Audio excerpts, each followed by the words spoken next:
Notre pépite en direct de Nice, nous sommes avec Laurent Lungheri, fondateur de Sciency. Bonjour. Alors c'est vraiment de la pépite comme on les aime, c'est-à-dire c'est des ingénieurs, c'est du coopératif. En fait, votre idée, c'est de mettre en réseau toutes les observations de tout le monde, en fait, du grand public, sur ce qui se passe en mer, sur le littoral. Expliquez-nous.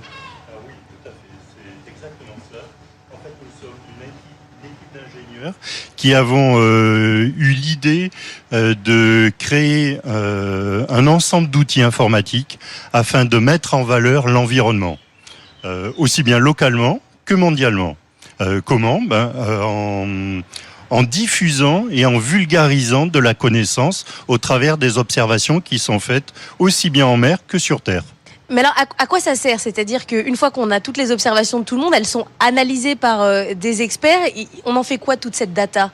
Alors, nous, notre objectif n'est pas d'emmagasiner de la data pour référencer et remonter ces données à l'INPN. Bien sûr, on le fait aussi. Notre objectif est plutôt à l'inverse de ce que font d'autres.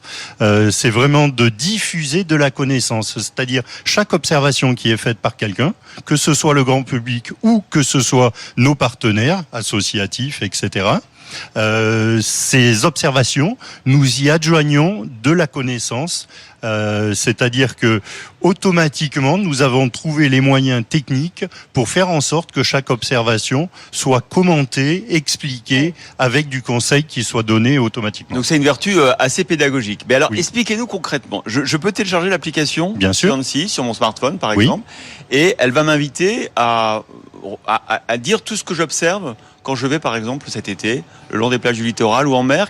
C'est quoi exactement ? Qu'est-ce que je dois rentrer comme info ? Alors pas tout, il y a des choses que vous allez garder pour vous. Qu'est-ce qu'on peut faire pour vous aider ?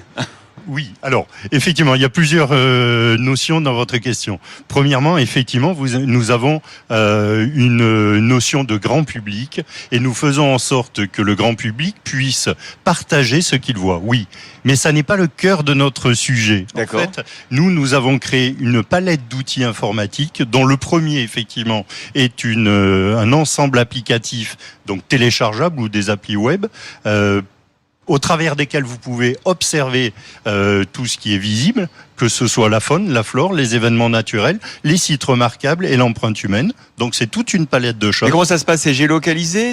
Oui, bien sûr, c'est géolocalisé, mais ça c'est simplement une toute petite partie. Alors l'autre partie ? L'autre partie s'adresse aux professionnels, et pour ces professionnels, en fait, on est parti du principe que on ne diffusait pas assez, on ne mettait pas assez l'environnement en valeur. Donc comment on a fait ?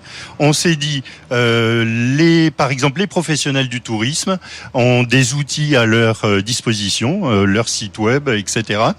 Tout un ensemble de canaux pour diffuser de l'information. Donc, ce qu'on a fait, c'est qu'on a créé un petit outil qui permet de s'intégrer à un site web. Un plugin, quoi. Pardon ? Un plugin. Bien. On a l'habitude ici. Ça, c'est un premier outil. On a créé un deuxième outil qui s'appelle une API.